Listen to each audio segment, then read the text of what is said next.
Hello! Today I want to show you how to use the Style Editor in Autocost.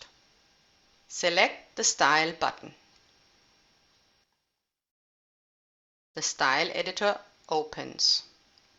You can either enter the name by keyboard or search in the CAD database for it.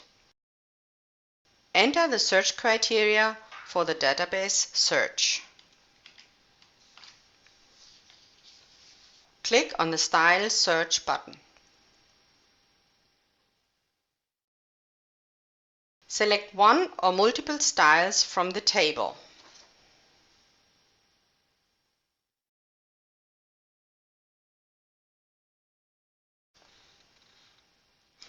The style will be displayed in the editor. All sizes are checkmarked.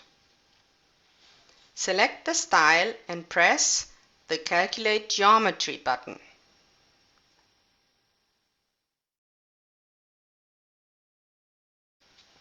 A request will be sent to the CAD system. The base area and base perimeter will be calculated for each size in this order. Accept with Accept Geometry to confirm the values. They will be taken over into the Style Editor. The values for the base area and the base perimeter will change.